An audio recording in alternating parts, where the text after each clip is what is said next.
Ngasi thokliba irang asida eikhoina khongthang chumna thanghourabadi yelhoumee shingi hak kanba ngamduna malem da mai thangattuna chatpa ngamgani karigumba khongthang soikrabadi tunggi mirolda shoba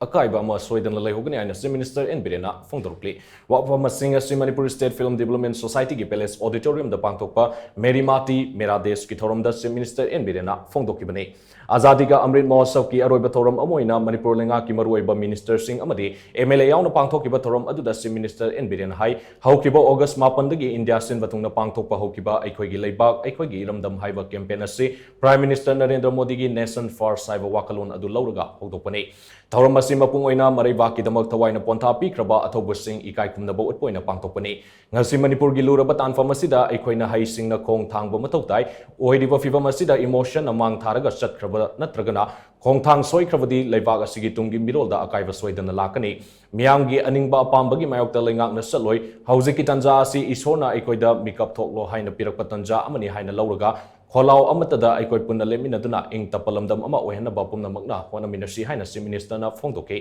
Haujik tholiba irang asi kanglup masiel gi oiba irang nate irang asi kanagumba kharana apunbagi saktamda singnarakpadagi thorokkiba irangni irang asi gi waroisen purakpada matam soidana sangani kanagumba kharana singi mafam singda state security force sing sangandabagi mawangda phongdoknariba si asumba nate state force singda mahusha gumna deploy tawri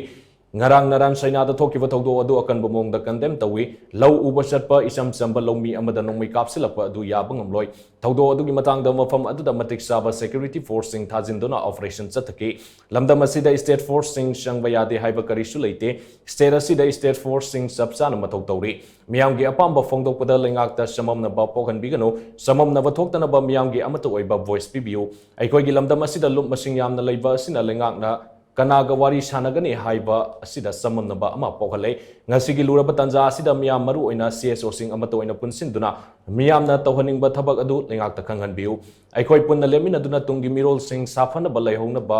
honamina si haina Chief Minister N Biren makatana phongdokkhre aikoi bu yolamba mayam do sitkire political benefit kharagi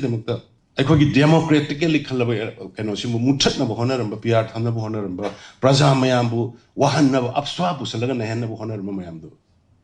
मया कुंगी हुजिकसु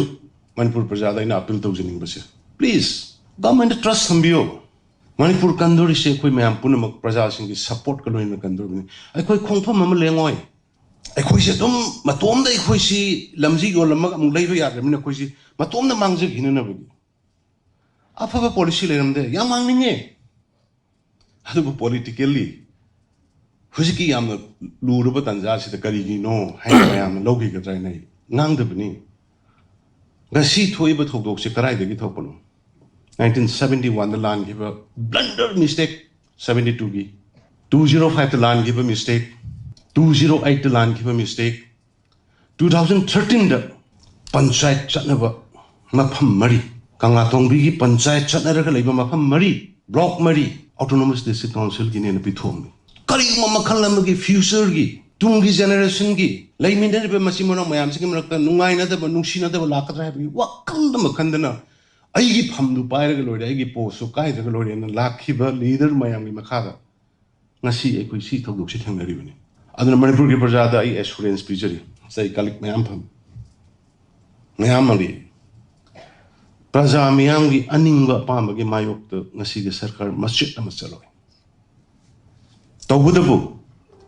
thangadaba khongthang na karino hujik thangadaba na karino horen thangadaba na karino